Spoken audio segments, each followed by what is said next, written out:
Good evening. My name is Thomas Leist. I welcome you cordially to this year's education series sponsored by the MS program at Thomas Jefferson University.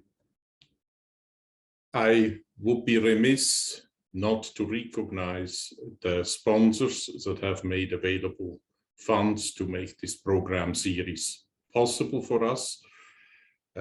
The sponsors had no influence on the content of the programs that we are going to present as part of this series. I would also like to thank the sponsors and donors that support important missions at the Multiple Sclerosis Center.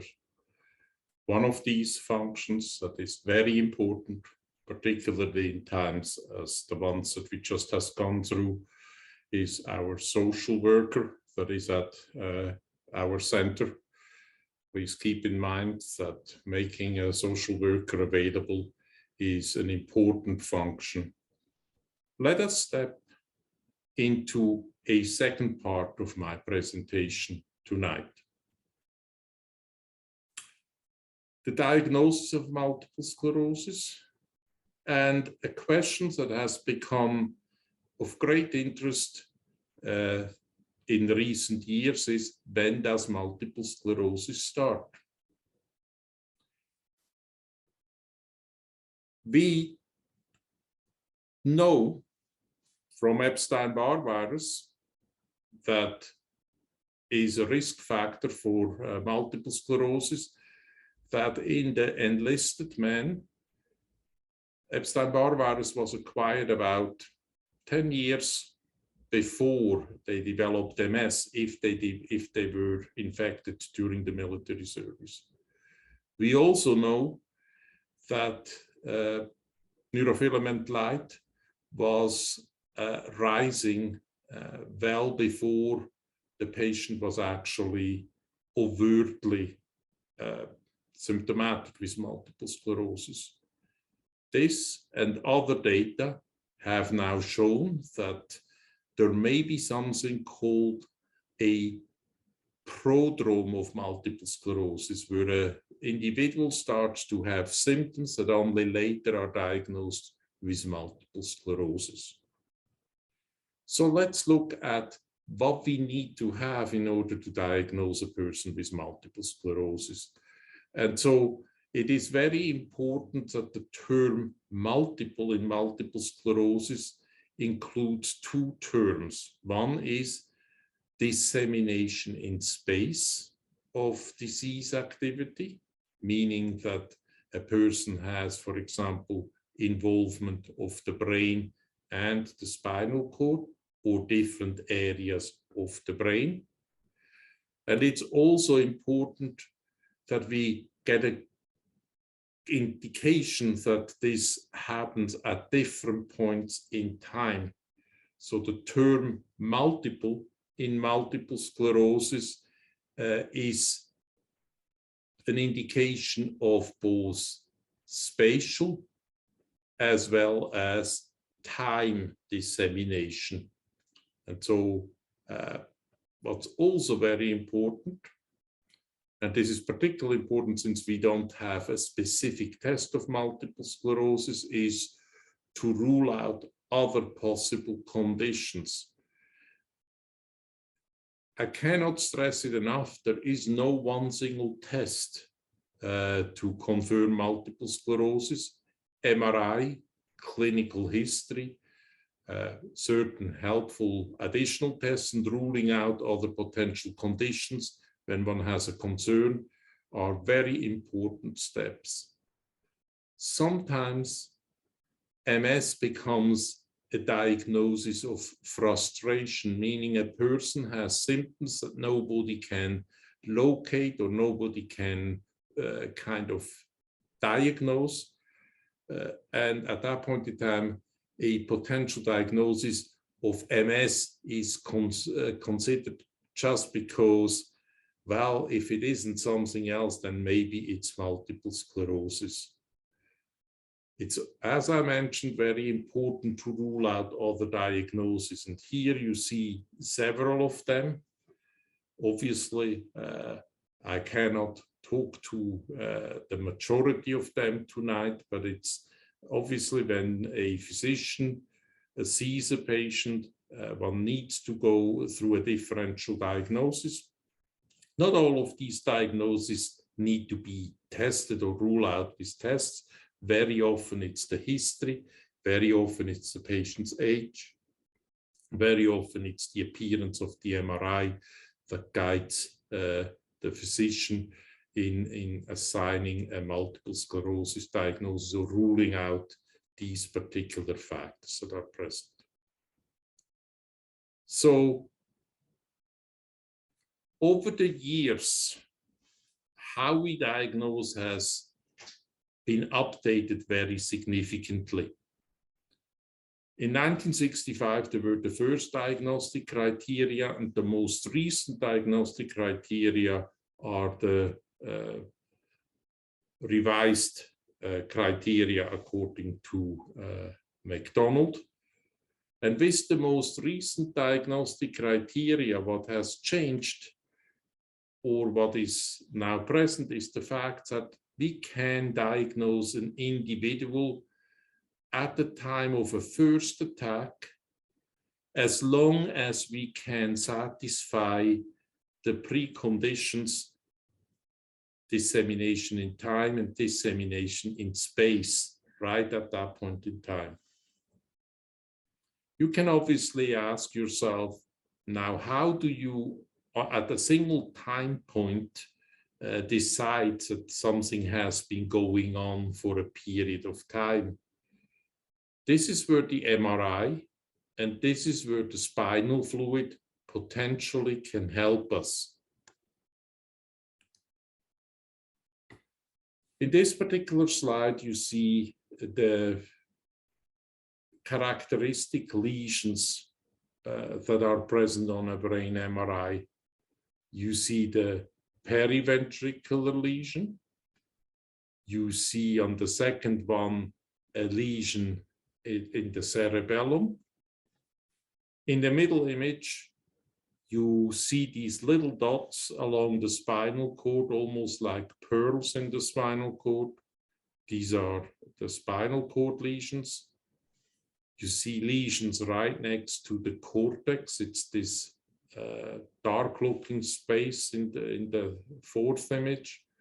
And you see the gadolinium-enhancing lesion. That's the lesions that shows up when the person gets gadolinium.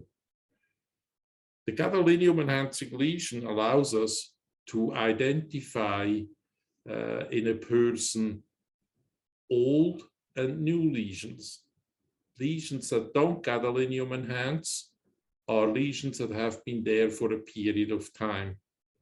If a gadolinium enhancing lesion is present, then that means that this lesion is currently active. So if a person at initial presentation has both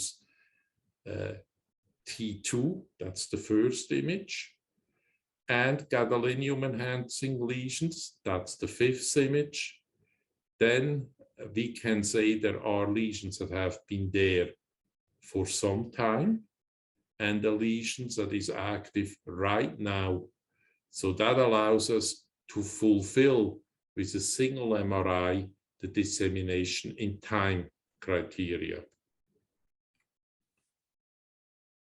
I said that the cerebrospinal fluid can also, the spinal tap can also help us fulfill the dissemination in time criteria.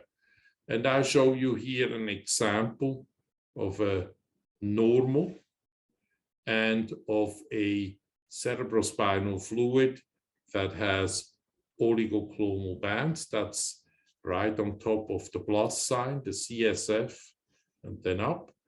You see essentially that this individual has certain findings in the spinal fluid that are not present in the serum. These are the bands. We do this via electrophoresis. You may have done this in high school or in college, in the chemistry lab at one point in time. And what you're seeing over here is that this particular individual has oligoclonal bands. Such bands develop over time, they are not immediate. So when a person at first presentation has oligoclonal bands and spots on the brain MRIs that are appropriate, but none of them are gadolinium enhancing, we can still diagnose this person with multiple sclerosis because the oligoclonal bands indicate, if present, that this disease process has been going on for some time. Why are MS lesions where they are? Well, multiple sclerosis happens around blood vessels, the very small blood vessels in the central nervous system. And around the ventricles, these are the fluid-filled areas in the middle. They are shown here in the middle image that almost looks like a Y in the middle.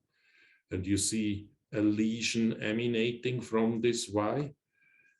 So lesions in multiple sclerosis normally are around blood vessels. And so they are in areas where there are many blood vessels. And this is depicted in the first image over here, where you see the brain, and it looks almost, there is like a hairy structures in it. These are the small blood vessels. So when we look at brain MRIs in multiple sclerosis, we look for lesions that are in appropriate locations. We don't just look at spots anywhere. We look at areas where we would expect them because of the relative density of small blood vessels in that area.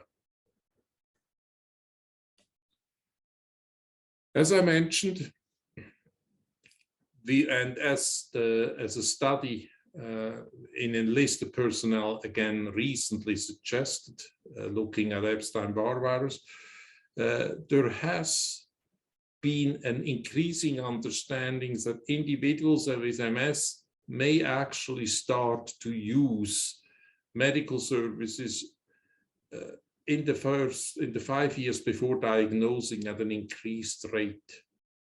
And it is also clear that if one has serum samples of such individuals, up to 5 or 6 years before the person is ultimately diagnosed, a marker such as neurofilament light may increase.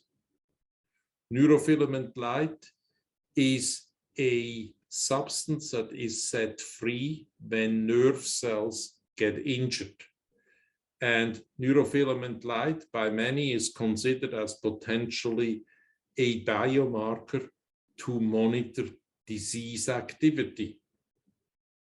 So let me perhaps step to a side and we talk a little bit about neurofilament light as a potential biomarker and also consider what potential limitations are, and also think about what kind of biomarkers we would like to have in multiple sclerosis and contrasted it towards what we have at this point in time.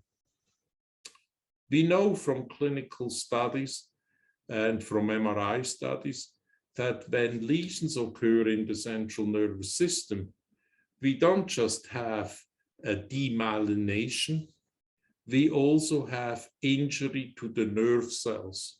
And obviously, that's one thing that we want to prevent when we manage multiple sclerosis. When such injury occurs, factors, proteins, structural components that are contained within the nerve cell get shed into the serum, into the cerebrospinal fluid. And one of these factors that get shed into the cerebrospinal fluid and can also be measured in the serum is neurofilament light. And so obviously, if we now know that we can measure neurofilament light, then it would be very interesting to potentially use this as a marker to see whether somebody is well controlled or not so well controlled.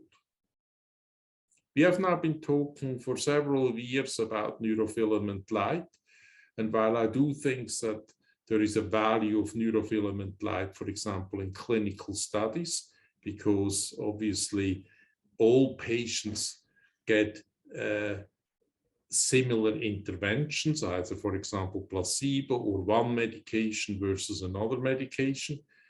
The situation is a little bit trickier in the population, and you see this with the middle image on the second row over here, where you see as we age, neurofilament levels go up, just because obviously there are other things that happen in our lives.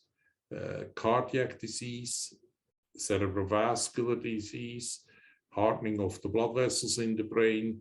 And so from that point of view, we would obviously have to know what the person's age is. We would need to know whether there are other reasons for the person, for example, diabetes, to have higher neurofilament light levels. So in practice, this may be more complicated. You can also look at healthy control versus patients with relapsing or primary progressive MS. You see this in the third. So while you see that these graphs on average show that patients with certain forms of MS have higher neurofilament light level, that's not necessarily given at the individual patient. So I do think that neurofilament light is a valuable tool that can be applied in clinical trials where individuals get the same intervention, but I'm not sure that it's ready for prime time in clinical practice. It would also raise the question is how often and when can we measure it? The other thing is obviously the question, as I outlined before, neurofilament light goes up when nerve cells are injured. Would we already know that a person's nerve cells are injured from clinical symptoms at that point in time, or is there really additional information to be gained? So stay tuned regarding this particular biomarker.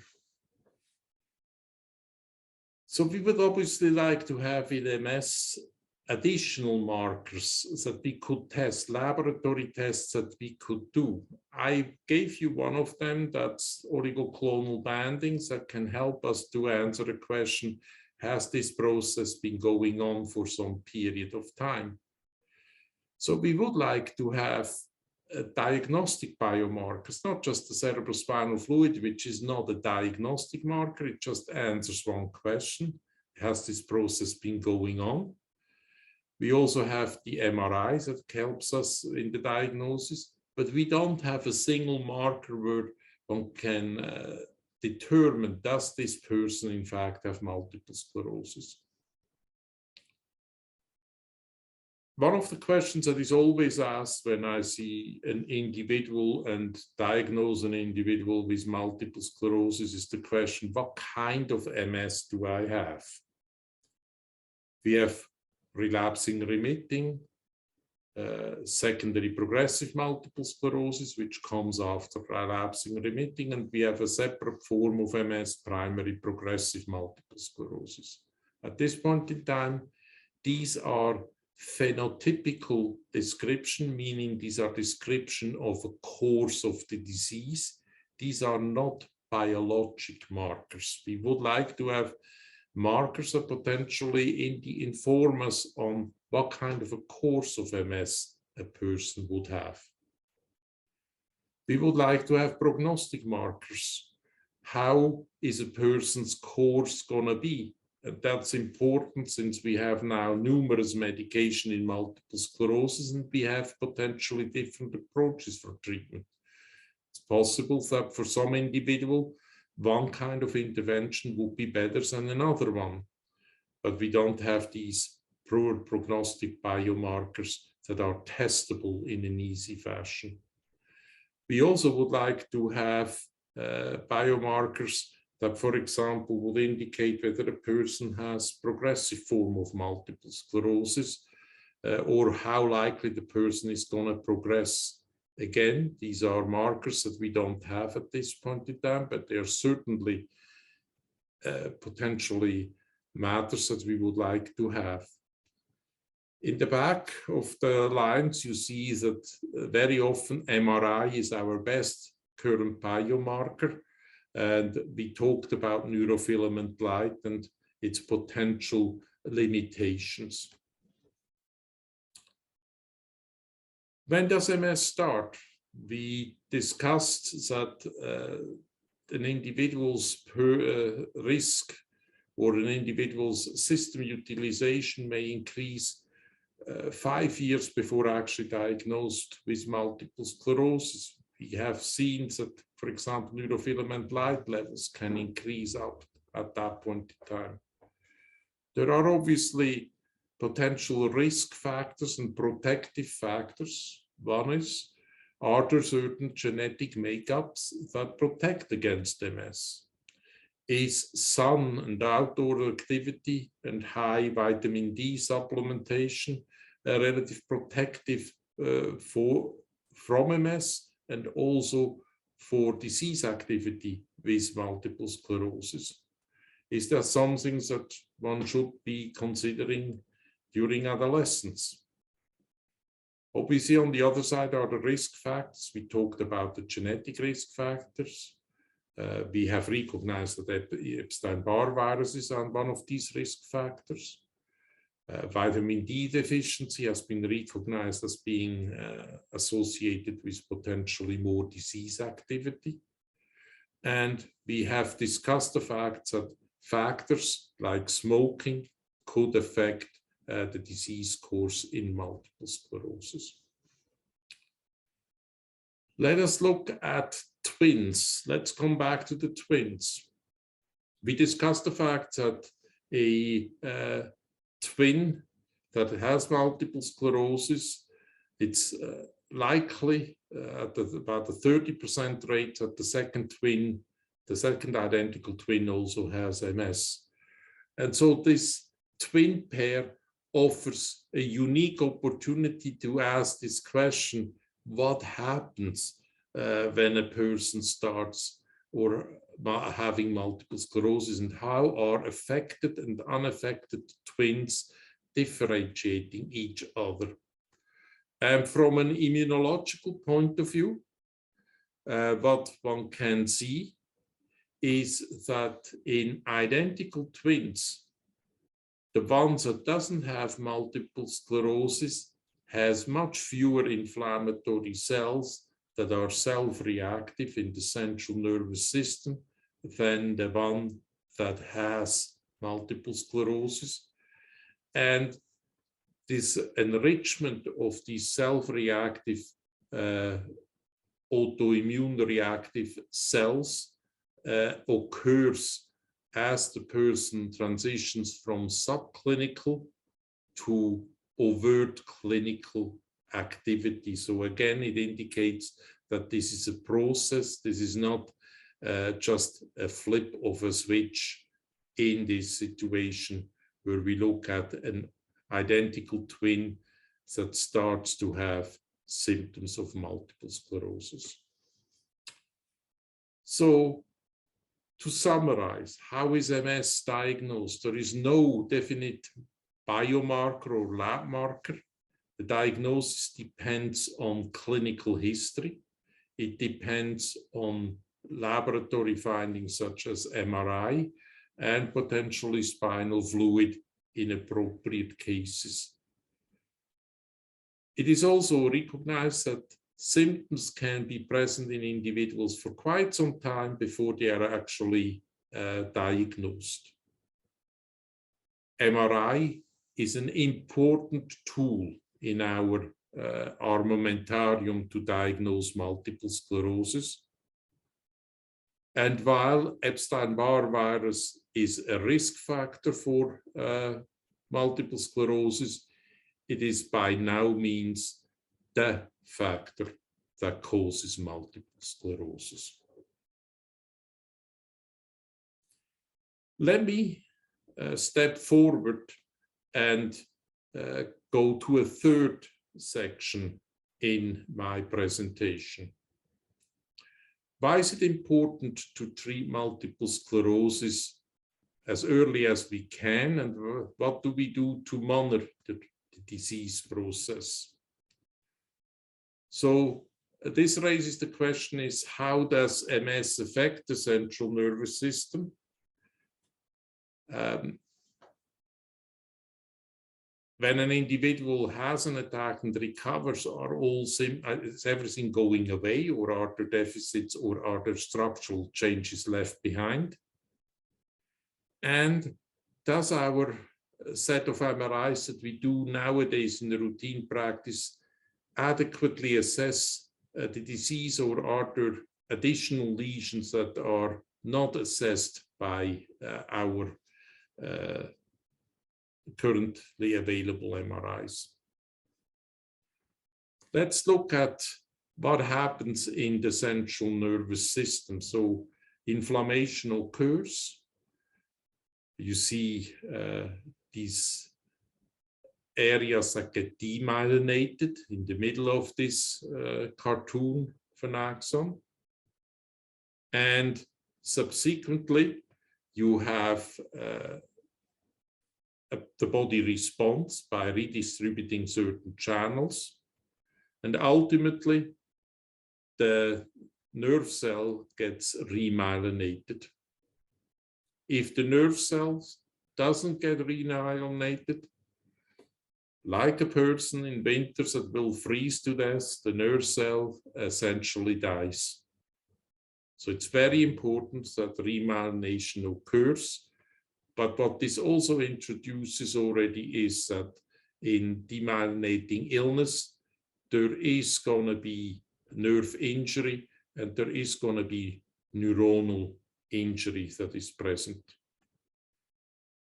When we look at gadolinium-enhancing lesions, so acute lesions, and if you have the luxury to look forward and backwards in terms of time, then it becomes apparent that in the area where a lesion occurs, and you see, for example, the yellow lesion over here, you see when the yellow lesion becomes active, meaning gadolinium enhancing, from then onwards, that area in the tissue is no longer normal.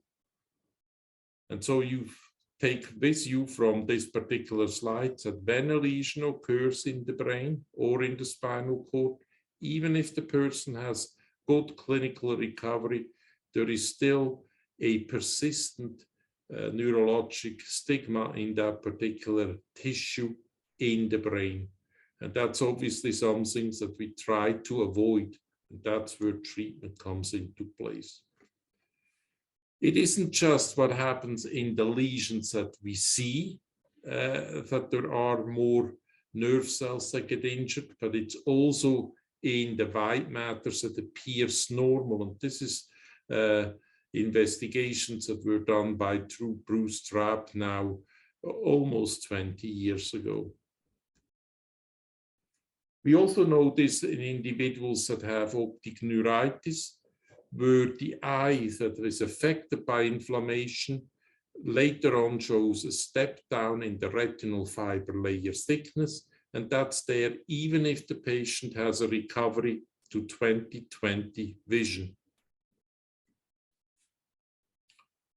What does the first MRI also tell us? The first MRI also tells us that if there are 10 or more lesions, that this individual has a relatively high chance of having some exam findings by 5 years, or some findings of early disability by 5 years into the process. You see the percentages over here. Obviously, having individuals that have a stigma of some disability is concerning. The Queen Square cohort was a group of patients that was enrolled in a study at a hospital in London, and they were followed, and they are still being followed, but in the first 20 years of their follow-up, there was no available treatment for these individuals, so this is natural history. And these are the curves that we try to bend. When we look at brain MRIs, when we follow MRIs, we look at lesions in the white matter. You see here the left-hand panel, the T2 or flare lesions. We count them, we look whether there are new ones. You have already seen the gadolinium enhancing lesion. Many of our currently available agents reduce gadolinium enhancements very significantly. And gadolinium enhancement is also there for a short period of time. So when we do imaging, follow-up imaging in a stable patient, we sometimes forgo gadolinium enhancement because we can glean much of the information just by looking at the T2 lesions. Obviously, that's different when we have a concern of a current attack in an individual. Our current MRIs tell us a lot, but as this particular picture shows over here, it doesn't show us the gray matter lesions.